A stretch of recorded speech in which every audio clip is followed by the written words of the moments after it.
மத்தியானம் சாப்பாட்டுக்கு எந்த கூலி வேலை செய்கிறவங்களா இருந்தாலும் பிரியாணி வாங்கி சாப்பிடுவாங்க.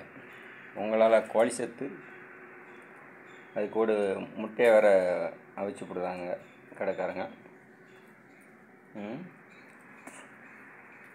அப்போ அங்கே ஒரு முட்டையோட கரு அது இன்னொரு கோழி தானே.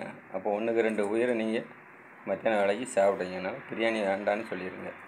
சாப்பாடு வீட்டுக்காரங்களை வாங்கி தர சொல்லி சாப்பாடு சாப்பிடுங்க. இனிமேல் பிரியாணி சாப்பிடாங்க.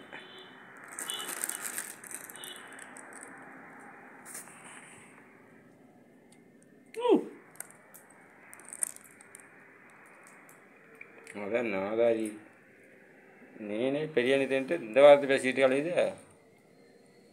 நாதாரி பேரா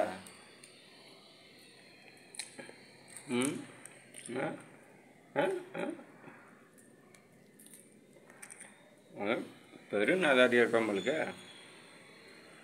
மத்தியானம் சாப்பாட்டில் பிரியாணி திங்கான்னு சொல்லிட்டு இவனு சிக்கன் எலும்பு முட்டையும் தின்னுட்டு இருக்கான்.